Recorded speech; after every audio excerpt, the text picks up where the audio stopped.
Hi, everyone. Welcome if you are new to the series, and welcome back if you've been listening in and watching these Breaking Free Fridays. I'm so glad that you're here. Thank you for joining me tonight. I wanted to focus this Friday and the Breaking Free concepts around relationship with self. In my journey, it became apparent in many places along the way that relationship with self is absolutely critical in our own empowerment and our own freedom. It becomes the pillar of the quality of all relationships in our lives. And so I wanted to take a moment to really talk about relationship with self, because I don't know if you're like me, even having a relationship with myself, the concept of that was pretty foreign for a lot of my life. And it wasn't until I ran into some pretty significant health crises that I realized the value and the importance of building that relationship with myself. And and it's not one dimensional. That's the other thing that is so interesting and exciting about relationship with self.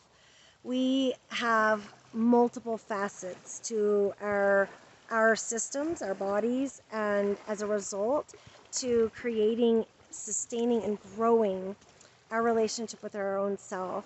So there's the physical, and there's also the emotional, there's the mental and the consciousness side of things, there's the spiritual, there's the energetic, there. So, and they all interplay. They all work in a very integrated fashion. So for optimal balance and health, on all of those levels, it's important that we are feeding and attuning and building relationship with self in each of those areas, that we're nurturing ourselves, that we're nourishing ourselves in those different ways. And I'm an empath. I think if you found this channel, you probably are too, or at least are a very sensitive person, compassionate person. And one of the things that I've always tended to do in my life is really focus on other people and wanting to give and make sure other people are happy and doing okay, and coming from a place of great compassion. And yet for a long time I did that without regard to my own needs related to that. And we can give and serve from a place that's so much deeper, that's from a place of so much greater strength, when our cups are just filled with our own nurturing, our own nourishment, our own unconditional love of self, our own acceptance of self. And then the game changes. Our relationship with others is just this incredible opportunity for connection. So I wanted to take a few moments to share some of the things that work for me, or that I have come across in terms of fostering those different aspects of relationship with self, and then invite you to reflect on what tools might work for you. Like how can you build those different areas of your own relationship with self, because things work differently for each of us, and some things that work for me might not for you, and it's just it just changes depending on what resonates most. So for example, with the physical body and our relationship on the physical level, most people realize that can include things like fitness and physical health, movement and motion. But for one person, that may mean dancing. Another person may want to swim or run or do yoga. But the point is, the body is meant to move. The body is meant to be in motion. And we need physical fitness for endurance and stability and balance and strength and resilience and all of those things. The other piece is what we're eating, what we're drinking. Are we getting enough water? How is our sleep? What kind of sleep hygiene do we have? There's so many different pieces to that physical realm. Another one that we often overlook because we just take it for granted, it's automatic that we breathe. But what's the quality of our breathing? I find myself oftentimes having to take pause and remind myself to really take a deep breath, to feel myself actually breathing and centering and savoring that breath, like bringing that.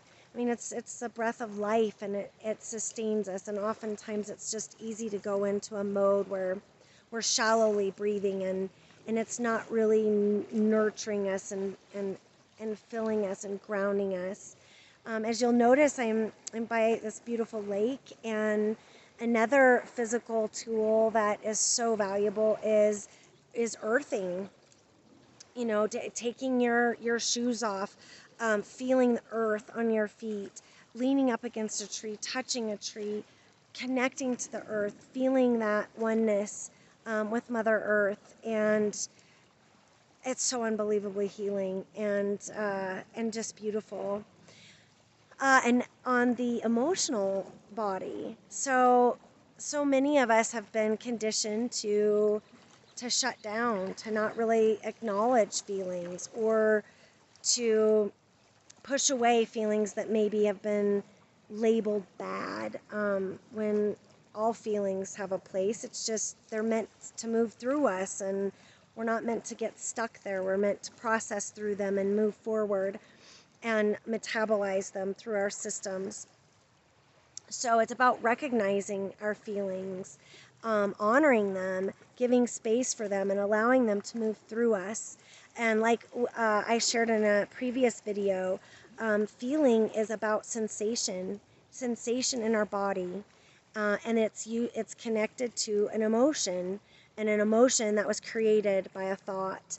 And so an example might be you have like clenching or tension in your jaw. Maybe it's anger that got stuck there, and it just needs to be acknowledged without judgment, just felt and allowed to be, allowed to move through. So feelings are a big one, and having the space to feel safe to actually feel, um, just giving yourself that grace. So journaling sometimes can be really valuable in this way. That's also one on the mental side too that's really valuable, and spiritual actually, but also for feelings, just getting that out of your system. Another piece so moving into the consciousness side and the mental body. So that's where we get into the realm of our thoughts, our self-talk. It's also where we get into our belief systems, our mindset. We talked last week about perspective and versions of truth.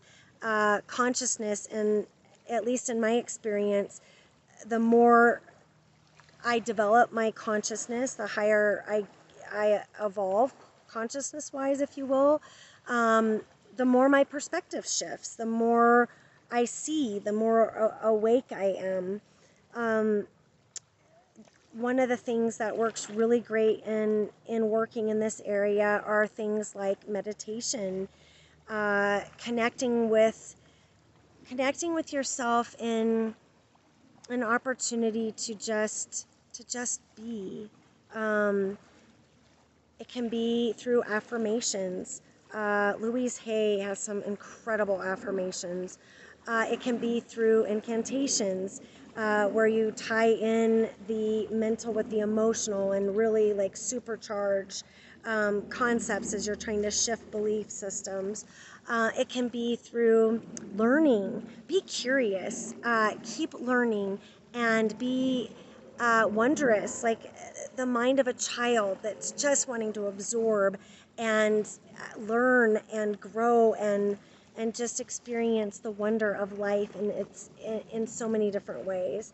So those are some of the areas on the mental side. And then spiritually, we are all divine sparks, and this piece, at least for me, I very much believe in God. I believe in the divine, but for everyone, that relationship may be different. If you resonate with spirit more, or universe, or higher consciousness, or higher power, or God, like me, whatever it is for you, just that higher existence, that higher oneness, that higher knowing, the creator, the source of all things, taking time to nourish that part of your relationship, because by virtue of you being that divine spark of creator, that is interconnected. And so it's relationship with self, but it's relationship with God at the same time. And that interchange is so important. So important for feeding your intuition. It's for me, I pray every day. I have a spiritual practice that I do every day. I connect with candles and reverence and nature, the magic and the medicine of animals and the beauty all around us. For me, a lot of that spirituality is rooted in immense gratitude and really feeling joy and thankfulness for all of the blessings and keeping that focus there. There's so many ways of learning. Some people are in different spiritual communities, and that's a source of feeding that. Or reading ancient texts that are sacred, whether that's the Bible or the Quran, or there's so many different, depending on the religion that somebody might be affiliated with. And it's just whatever works for you and your spirituality and that exploration there. But just recognizing that there's something more, and a higher power. You're not alone. So I just invite you to take a moment to reflect on your own relationship with yourself, and those facets, and where you might be able to grow, where you might be able to invest in some time. Think of this as an opportunity for a fun adventure, because we are all amazing. You are worth knowing. You are worth knowing as yourself, like your own relationship with self. You are worth your time with you. So see what resonates with you. Some of the tools that I mentioned, there are so many out there, and we'll be sharing more. I'll talk about more as we keep going. But I can't wait to hear how your exploration goes. And I invite you to subscribe, leave a like. If there are certain topics that you're interested in hearing more about, please leave a comment too. And I look forward to talking with you more next week. So have a wonderful week, and happy exploration with your relationship with self. I'm so excited for you. It's an amazing journey, and it's so important. So enjoy. Thank you. Bye-bye.